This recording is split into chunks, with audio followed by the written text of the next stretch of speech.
Someone asked me about this one. All halacha being practical. You remember there was a video about that, the Rambam. You were here, was when the British guys were here.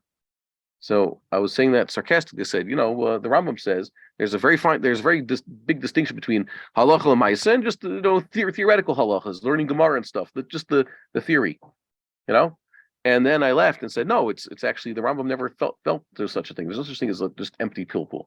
All halacha is l'maisa. That's what the Mishnah Torah is supposed to be. He paskined all halachas, and even if it looks like to you that these aren't practiced anymore, the Rambam, at least in his worldview, believes that it could become practical, and perhaps it should become practical. I don't know. Maybe the Sanhedrin will make a gzera that we're no longer doing this. Whatever, like Rav Kook imagined, there will be no more animal sacrifice. Doesn't mean the mitzvahs don't apply. The halachas don't apply. God willing, they will apply. So there's no such thing. So someone asked, what about Irani Dachas and Ben Sor Umoreh? Doesn't the Gemara say that those are never going to happen? Drosh v'kabel sachar. I heard a good line from one of the Avrechim. He said also a good line, a joke line. Shtok v'kabel sachar. Okay, paraphrase of Chazal. Just keep your mouth shut, and you'll if you know what's good for you. No, what this one is Ben Sor Umoreh. Will it exist? So there is an explicit opinion in the sages that says there will never be such a thing, never was.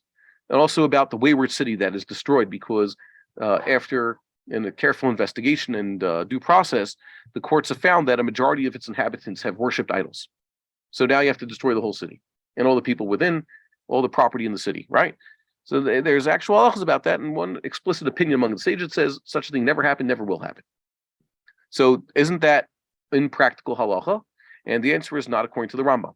You look in the Mishnah Torah, he dedicated whole chapters to both of these subjects and never made that statement. Just because one Tana felt, or one Amora felt that this is the case, that doesn't mean that was the majority opinion. If the Torah gave us these commandments, and the sages in the Mishnah and the Gemara discussed these things, and the Rambam recorded all the relevant halachot, it means that there is some practice to it.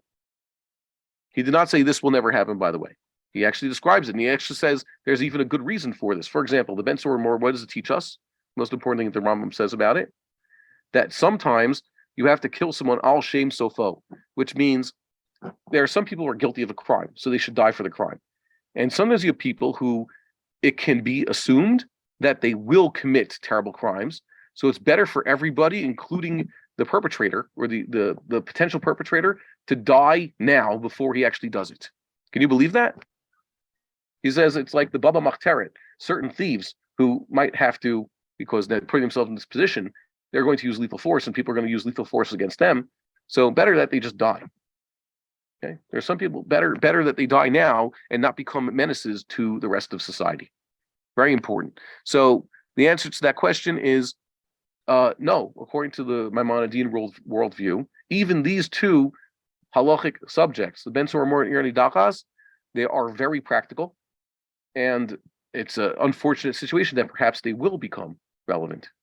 Matter of fact, you can imagine, unfortunately, a city where the majority of people are practicing idolatry.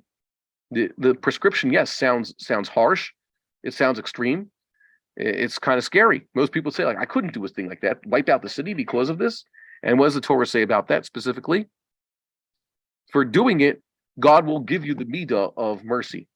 You have to overcome your natural inclination to not do such a thing. You think it's the Yetzer Hara is telling me to do such a thing, to impose, to execute this harsh decree.